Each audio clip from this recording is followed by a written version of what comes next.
end zone. Underthrown, McCollum, touchdown. Trey Tucker to the end zone it goes. Caught! Touchdown, Armon Benz.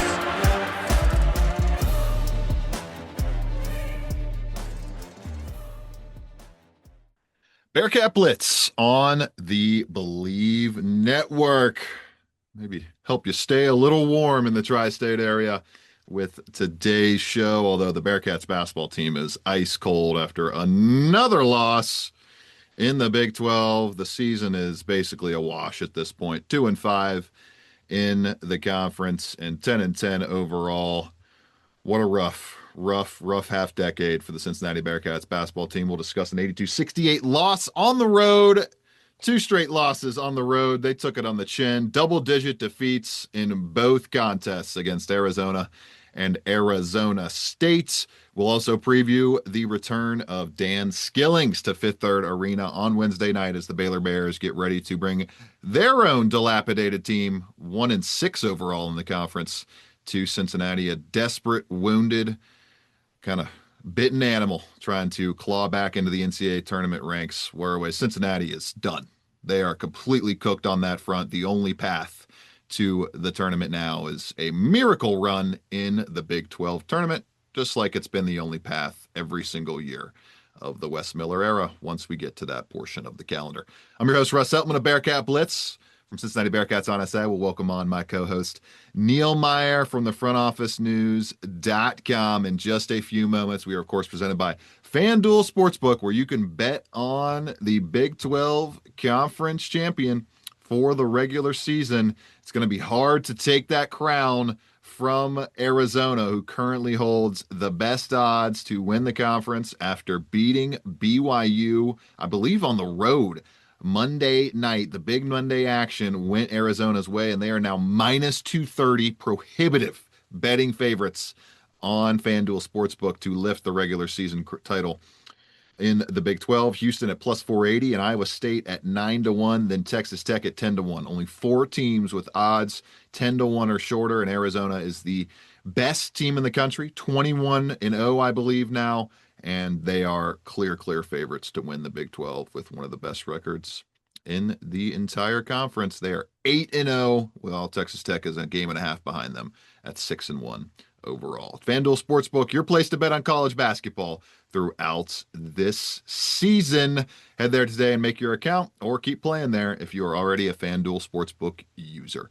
Getting to the college hoops action to start things off this episode, and then we will take a look at the Cincinnati Bearcats football schedule that dropped last week and give some of our takeaways from that full cementing of the 12-game run for Scott Satterfield's 4th year leading the team.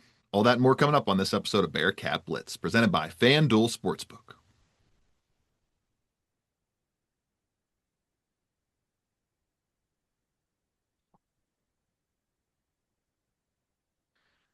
We're going to Neil Meyer for the front office news now. As Neil, we recap, like we have half the games this season, a Cincinnati Bearcats loss, 82-68. The backcourt did not show up at all on the road trip.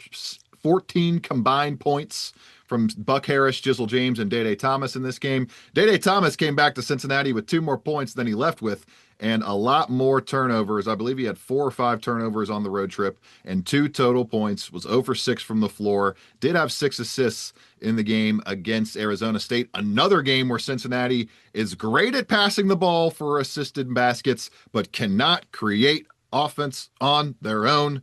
Wash, rinse, repeat the same story over and over and over again. Baba Miller was great in this game. What do you know? He's been great for much of the season. 23 points, 8 of 15 from the floor, 9 rebounds, 4 assists. Did foul out, though, in what was a frustrating game, and contributed 5 turnovers to Cincinnati's 15 on the night. Neil, they let an Arizona State offense that was dead on arrival, had a coach that had given up on them, put up 82 points, and they gave up a career night to Mo Odom. 33 points, 6 of 11 from deep, 10 of 17 overall. No other Arizona State player attempted 9+ shots besides Odom. Don't understand why they couldn't just double him the whole second half and force someone else to beat them en route to a 45-point frame there from Arizona State. But once again, Neil, the Bearcats have shown to be one of the worst teams in the Big 12. Yeah, Russ, obviously it was a frustrating loss in Tempe over the weekend on Saturday night. Obviously a late tip-off as well. But for Cincinnati, you mentioned it. You get great nights from Baba Miller and Mustafa Cham, who combined for 38 points and 15 rebounds. That's what you should expect, at least from those two guys, your two 7-footers there. Nobody But else scored 9 nope. points. But the backcourt, like you mentioned, was non-existent. Sincere Harris, 3 for 6, 8 points. Jizzle James, 6 points in this matchup. Dede Thomas with a goose egg.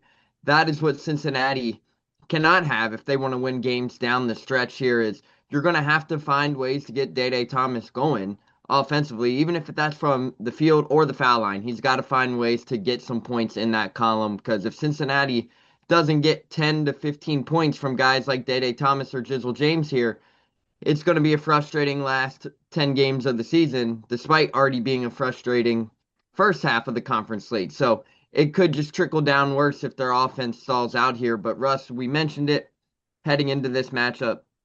This was a Arizona State team, Russ, where their head coach, like you mentioned, quite gave up on them.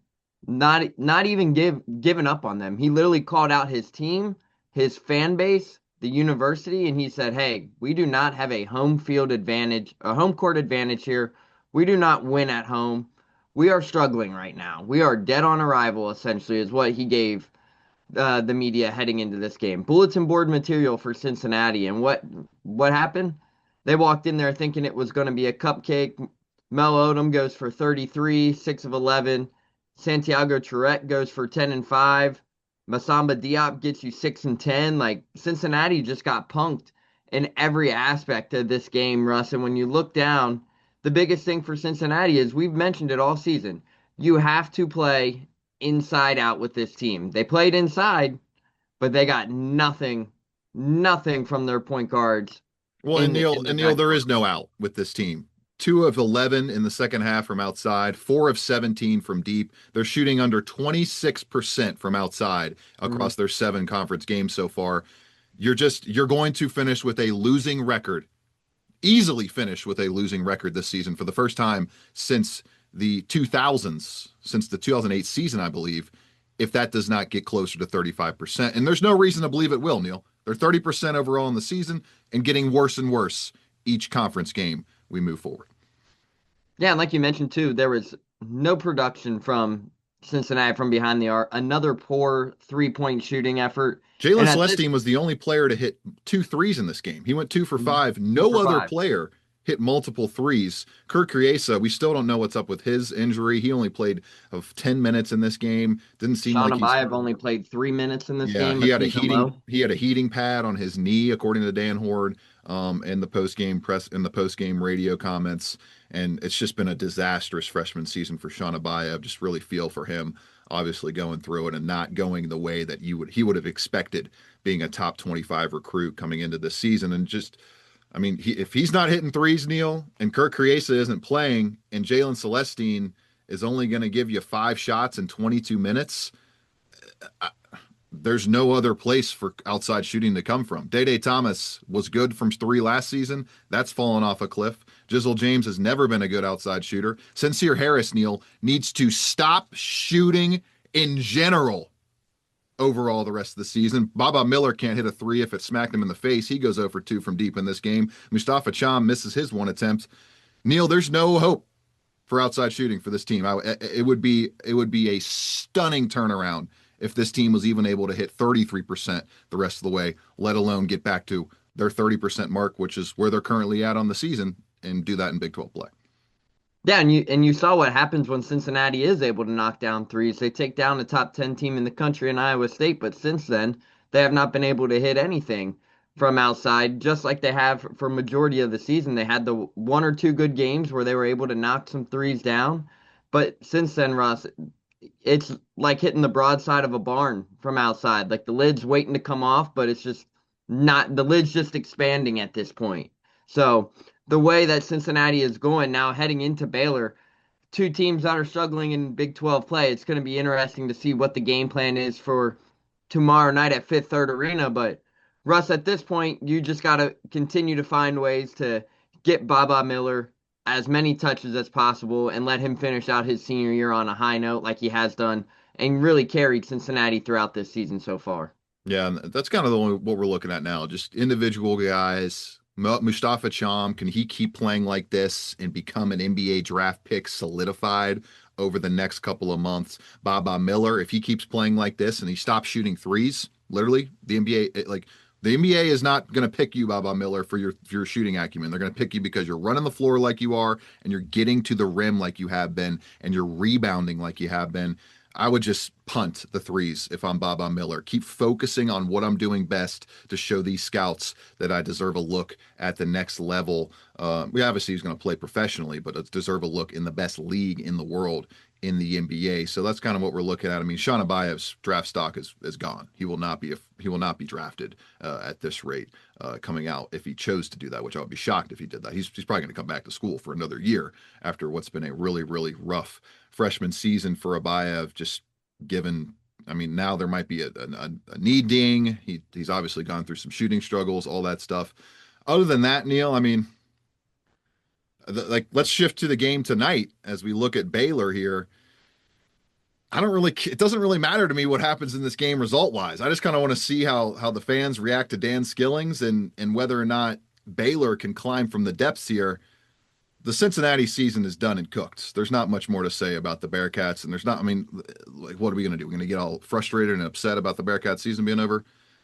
It is what it is. You got to find the storylines when they're there. And the biggest storyline tonight, Neil, is whether or not Dan Skillings is going to go off against his former team in his former home building after being with the Cincinnati Bearcats for 3 years. Not necessarily lighting it up at Baylor. He's actually got a 16.17 player efficiency rating this year compared to 17.17 last year, playing basically the same amount of minutes as he's been used to at Cincinnati, now at Baylor as well. But if Dan Skillings goes off, Neil, and they get their normal production from everybody else, then the Baylor Bears could easily win this game by double digits and post a 90 piece on the Cincinnati Bearcats because they have one of the best offenses in the country, top 25 in efficiency on KenPom in total offense, and top 25 in scoring, 86.5 points per game, and they're led by one of the most efficient players in the country, a guy who is in the same mold as Mo Odom, except more efficient, bigger, and more of a problem, I would say, in junior guard Cameron Carr. 20.4 points, 5.3 rebounds, 2.5 assists. Neil, he's shooting 62.7% on the effective field goal rate mark. That is astoundingly good. Like, astoundingly high for a player with the ball in his hands at his size to be shooting almost 63% effective field goal rate, 41.6% from deep, and a strong 63% from 2-point range, also shooting 76% at the line. Neil, this is arguably the best offensive player that UC has faced so far this season, and I have zero reason to believe, like so many great scorers before them, that they're going to be able to slow this guy down. And on top of that, you got Skillings averaging double digits, along with 4 other players on top of Skillings and Cameron Carr posting at least 9.3 points per game, including freshman guard Tunde Yusufu at 17.7 points, 5.9 rebounds, one of the top 15 players in the country entering this season, and a guy whose freshman season is going the way that a lot of Bearcats fans were hoping Sean Abaya's freshman season were going right now. Yeah, Russ, and when you look down at Baylor, despite having the record that they have and being 1-6 in conference play and things not going in their favor, this is a very, very put together team. The results might not have gone their way, but Cameron Carr has bursted onto the scene and became one of the most fun, prolific players in college basketball this season. Tunde Yusufu has been a top 15 player coming out of high school. Also, an NBA projected lottery pick in some mock drafts as well. He is a 6'6", bigger framed guard who can really do it all. I mean, you look down, averaging nearly 18 points a game, 6 rebounds. And those big guards, Neil, they rebound, man. Just look at that. 11 rebounds a game from those guys. A big reason why they're top 40 nationally in rebounding rate as a team and beating teams on the glass by an average of 7 rebounds per game. Massive issue Bearcats have to overcome. Yeah. So when you look down at this Baylor team, Russ, everybody knows when things aren't going well in basketball, you never know what to expect. And this is a season that has been kind of like some haven't really seen from Baylor in a while since that national championship run per se. So they're 1-6 in conference play. Cincinnati's 2-5, or Cincinnati's about that same thing, 2-5 right now. So they're both at the bottom of the Big 12 here right now. But if there's something that Scott Drew knows best, it's how to compete in the Big 12.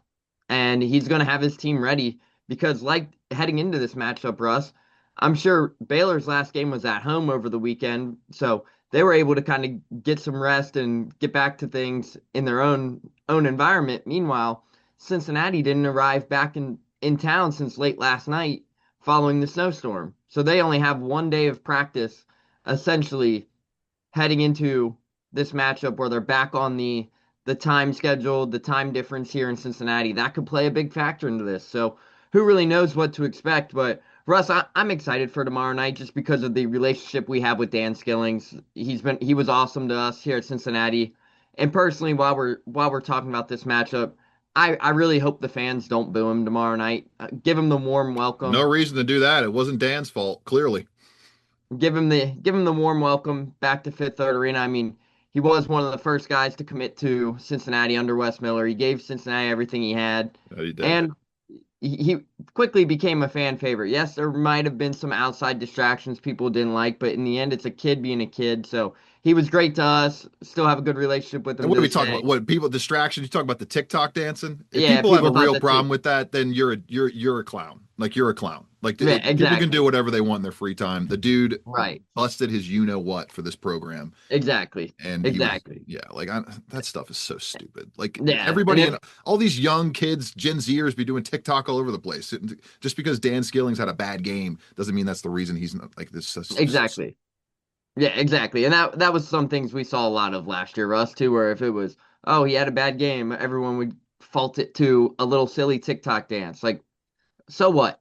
So what? If a guy wants to have fun in his free time, do whatever he wants. Right. I mean, Everyone's got hobbies. Sean Abayev, for example, Neil, no one on the team works harder than Sean Abayev, and he's struggling all season. Like there's no, sometimes it's just not your year and not the way it goes for you. So I don't think reading into work ethic off of results is a slippery slope. Crazy thing. Yeah, to say the Crazy least. thing.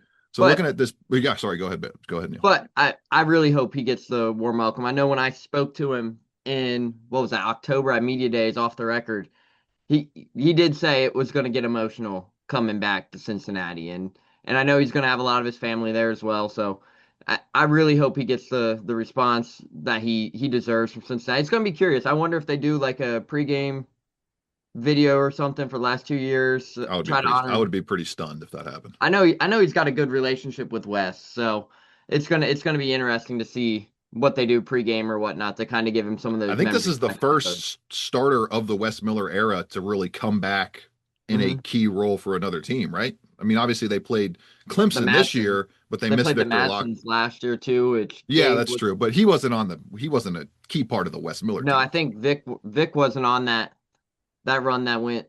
Wes didn't play Vic when he was at Clemson, so I think this is the very first. Yeah. And then we look at the matchup here. ESPN's matchup predictor gives the Bearcats a 57.9% chance to win the game. The Bearcats checking in at 59th on Ken Palm, while Baylor is sitting at 52nd. Both teams, a battle of defense versus offense here. Baylor 23rd in offensive efficiency on Ken Palm, while Cincinnati is ninth. And the Baylor Bears 134th on defense, and Cincinnati is 201st on offense. Obviously, as we know, that's been the biggest reason why they hold the worst record so far of the Wes Miller era. And Neil, it's too difficult, I think, of a matchup disadvantage here for Cincinnati, despite how poorly Baylor's been playing. I just think they're a hungry, wounded team that knows they likely cannot lose this game and forge a path to the NCAA tournament with an at-large status if they don't come away from Clifton with a victory. So I think that, and the fact that like the Bearcats, like, I mean, let's be honest, what are they playing for at this point? Like, I don't know what they're playing for. You're 1-9 in quad 1 and quad 2 games so far this year, with another chance to avoid a 1-10 start on that front in the 2025-26 season. I mean, it's over. It's completely done. It would be absolutely stunning if the Bearcats went on any kind of 5-6 game win streak, let alone went on a 12-13 game winning streak that somehow gets them back in the conversation here. So I think the motivation factor plays a role. I think Dan Skillings goes off here. I really think he does. He's going to play with a fire and a heart that is going to lift his level of play. And I don't see how they slow down Cameron Carr at all. I don't see how they slow him down, especially with how poorly Day Thomas is playing, not only offensively, Neil, but Mo Odom cooked him up and down the floor on defense for much of that night on Saturday. And unless this backcourt suddenly magically starts playing a lot better, give me the Baylor Bears here, because they are going to win the rebounding battle, or at least keep pace with Cincinnati. And they are not going to get the brutal opposing shooting luck that they've faced so far this season. Baylor opponents are hitting 35% of their threes, 35.2% to be exact. That's 282nd nationally. And they're hitting 74.9% of their free throws. That's 328th nationally. That's just brutal opposing shooting luck that the Bears are going through so far this year. And the Bearcats can't do anything on that front. They are a 30% three-point shooting team this season, 27 or 26% in conference play. Yeah, 25.9% in conference play. And they're shooting 70.6% from the free throw line in conference play, 65.7% overall. The numbers just don't math here. I think the offense from Baylor is going to be too much, Neil. Give me the Bears 88-79 over the Bearcats in a fast-paced matchup on Wednesday night. What do you got? Yeah, I think this is going to be a fast-paced game, like you mentioned, but it's going to be interesting too. Obviously, Cameron Carr, Yusa Tuefafu is a two very good backcourt guards, and I think hard to come up with a more brutal matchup for a backcourt that's struggling defensively, like the Bearcats are right now, than this two guards that they're about to face. Yeah, and Tunde Yusufufu is Russ. He is as advertised. I mean. And he's not even their leading scorer, and he's super good. And I got to interview Yusufufu at Big 12 Media Days as well. And Russ, he is a legit 6'5", 6'6". Like, he is built like a linebacker playing point guard. And when you have those kind of matchups, especially here in Cincinnati, Cincinnati's disadvantage in this one, it's going to be interesting to see how they handle Yusufufu. I think that would probably be somebody Jizzle James might have to get the matchup on, or they have to go at that 3. Jalen Celestine might see some extended minutes on him. It's going to be interesting because he is that good of a caliber player. And then you have Cameron Carr as well, who can really put the ball in the bucket. So for me, Russ, you mentioned a high-scoring game. I think that's exactly what we're going to see on Wednesday night. Now, this is a game that starts a little bit earlier for Cincinnati as well. It's a 6:30 tip-off time, so I'm going to go with Baylor 82-78 here. In this matchup. I do think points are going to be scored. Not sure what the over-under is set out or if that market came out yet on FanDuel or any of the sports betting books, but I think this game will be a high-scoring game for sure. Taking a quick break and flipping to the football side of things with a full schedule released for the 2026 season. Coming up right here on Bearcat Blitz, presented by FanDuel Sportsbook, where you can make your wager on the Super Bowl. I'm hoping my Patriots 125-1 ticket, placed that about a year ago today, could cash in full perpetuity on Sunday. And you can make your wager on FanDuel Sportsbook. My Patriots, they were underdogs back then. They're underdogs still here. Plus 4.5 on the spread and plus 198 on the money line, going up against the Seattle Seahawks in Santa Clara, California at Levi's Stadium for Super Bowl 60.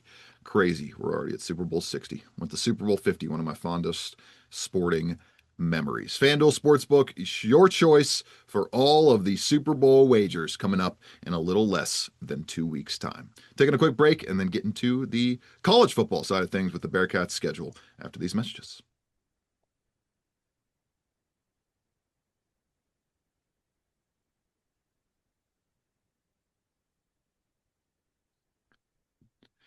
Neil Meyer with the Front Office News joining me, Russ Altman, as he normally does on Bearcat Blitz. We're presented by FanDuel Sportsbook, and we're actually getting to some Blitz talk now, talking about football for the first time in a few shows as the transfer portal has settled, and the schedule has settled in as well for the 2025 or 2026 season, excuse me. Cincinnati running down the contests here in order. We have Boston College to open the year on September 5th, and then you got your Western Carolina matchup the next week, September 19th, Miami. September 26th, Kansas State at home, so you do not leave Cincinnati in the month of September. Then you start your road trips with Arizona on Saturday, October 3rd, another road trip to West Virginia after the bye week on October 17th. The homecoming matchup, the big one, against Brendan Sorsby and the Texas Tech Red Raiders on the 24th of October. Utah comes to Cincinnati on Halloween night, Saturday, October 31st. And then, well, we hope it's going to be a night game. We don't know if it's going to be a night game for sure. Saturday, November 7th, they travel to Houston. Then they travel to Iowa State the following week, host Colorado on the 21st, and conclude the season with another BYU matchup in the final 2 weeks of the campaign. They go to Provo to take on BYU in the season finale.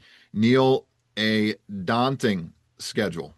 Could have five ranked matchups in this game, or five matchups against ranked teams. Who knows if Cincinnati will be a ranked team in those contests. But on top of that, you also face two teams that are going to have at least 35% of their offensive and defensive snaps leaving due to the portal in Iowa State and Colorado. Iowa State basically going to be a completely new team with Matt Campbell leaving over the last few months. So only one home game after October.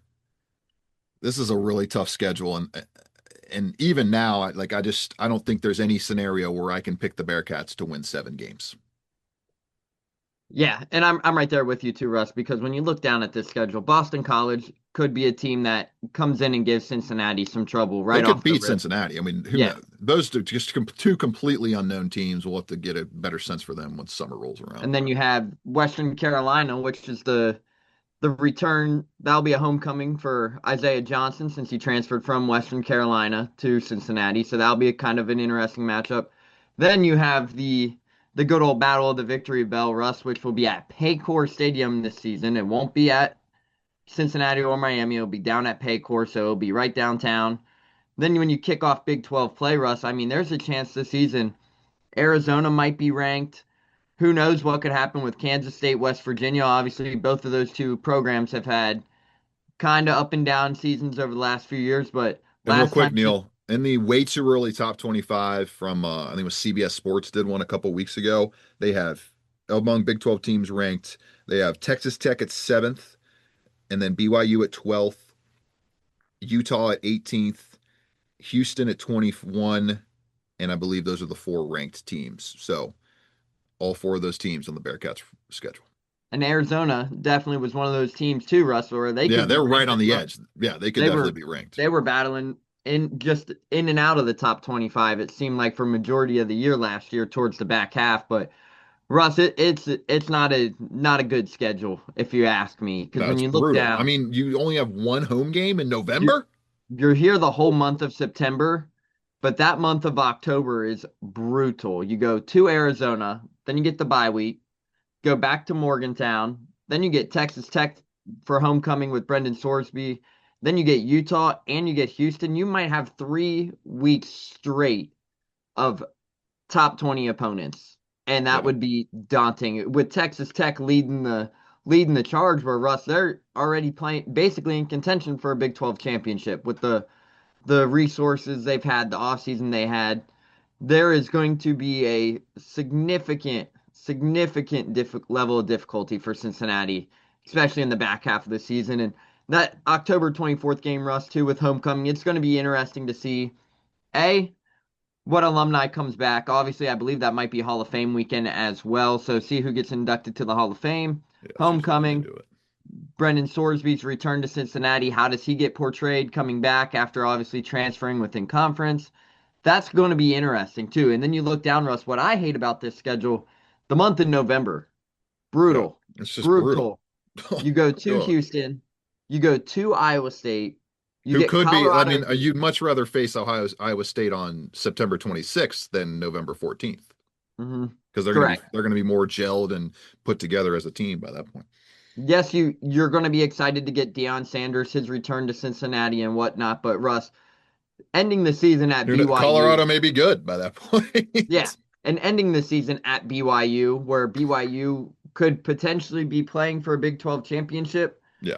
and if things aren't We going know well for BYU will be Cincinnati, good. They retained much of their stars from last season. yeah, and if things aren't going well for Cincinnati at that point, I would not want to be on that field in that matchup where BYU just runs the ball nonstop and just puts points up. We saw how they played at the end of the season last year. Russ, I hate this schedule for Cincinnati. I believe it's what, 5 home games with the game at Paycor. 1, 2, 3, 4, 5, 6 home games with the game at Paycor. So, Yeah. overall, I mean, you get your 6 home games, yes, but the way Cincinnati that month of October, Russ, could be the make or break for Cincinnati to say the least. Oh yeah. For them to hit Usually seven is, plus but wins, for them to hit 7+ wins, they have to go undefeated in September.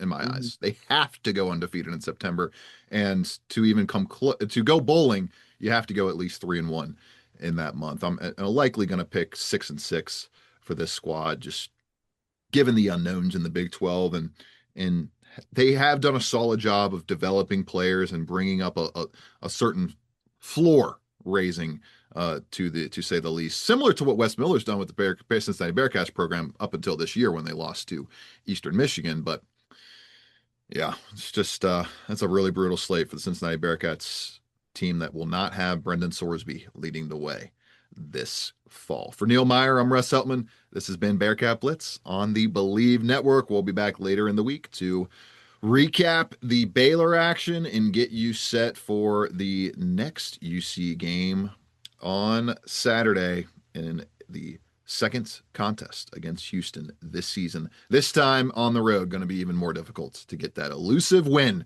over Kelvin Sampson's squad. I believe a team that has beat Wes Miller 10 consecutive times in his tenure at Cincinnati. For Neil Meyer, I'm Russ Heltman. This has been Bearcat Blitz on the Believe Network. Enjoy the rest of your week, everybody. Talk to you a little later.